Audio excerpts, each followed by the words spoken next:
is mga volunteer ito. Surprise nila ito para sa ating kandidato, Senator Pastor Apollo C. Kibuloy. Alam mo ba kapag may malaking LED wall. Saan? Sa Times Square, New York, United States of America!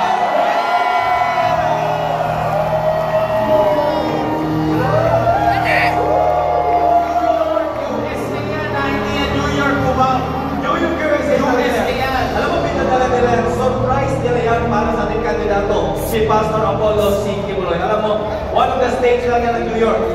Marami pong supporters, solid diehard supporters, si Pastor Apollo C. Kibuloy. Sa Estados Unidos, inikilala nila si Pastor Apollo C. Kibuloy ang nararapat na maupo sa Senado. Tuloy-tuloy pa rin ang ating siyahan at pagsasamahan ngayong hapon na ito or ngayong gabi na ito ang mga awit ang 24K Band!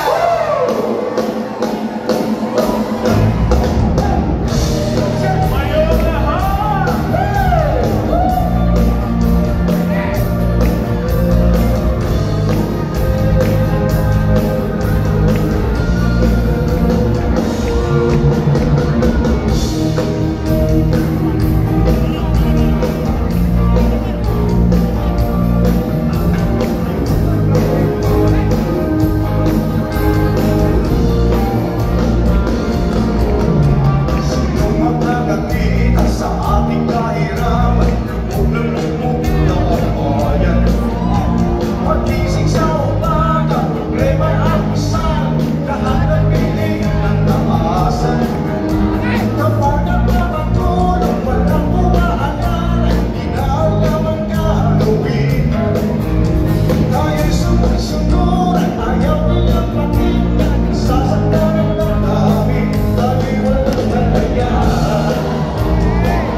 Sa loob ng Kingdom of Jesus Christ. Actually, yung mga kumakanta, sumasayaw, mga scholars po yan ni Pastor Apollo C. Kibuloy. Thousands of them, libre pong pinaaral ni Pastor Apollo C. Kibuloy. Isa na po ako dyan. Libre pong natulungan ni Pastor. And Pastor, when Pastor helps, he will not ask you anything in return. Dahil taos-puso po ang pagtulong ni Pastor. May nagsabi kanina para hindi nila nakuha na ano ba yung pinakita. No, ulitin lang po natin, no? Sa Times Square, New York po yun, United States of America, yung LED wall kanina. At syempre pa, the only network na in-invite sa inauguration ni President Trump, walang iba ang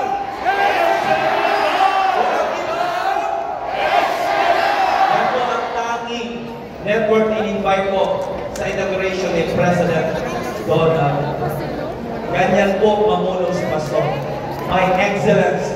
Walang korupsyon!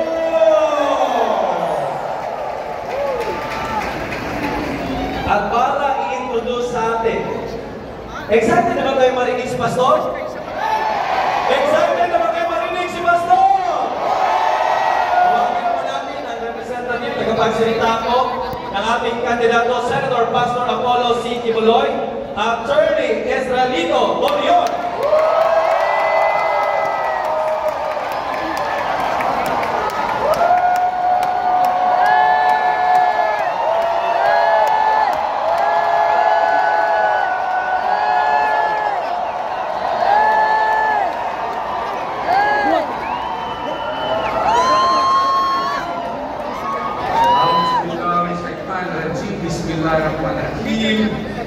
Assalamualaikum warahmatullahi wabarakatuh. Mayong gabi sa ato ang tanan. Tatak pa ba tayo? Suportahan ba natin si Pastor? Mga kaibigan, ako po si Attorney Israelito Gobertorion.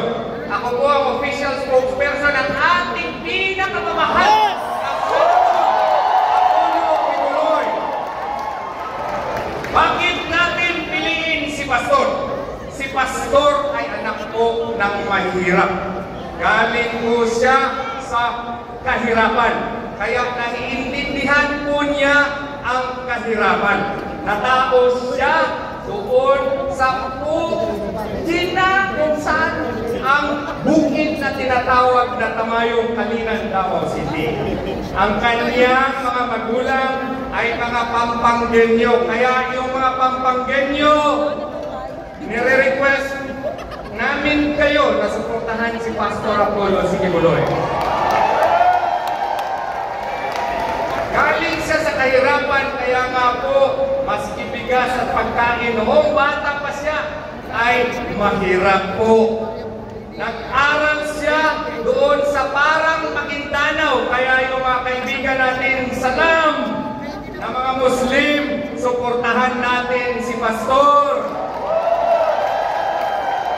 Naging-scholar po siya sa Bible School at siya po ay itinataguyod ang kanyang sarili hanggang nagtapos po ng theology. Ganyan po ang ating pinakamamahal na Pastor Apollo C. Kibuloy.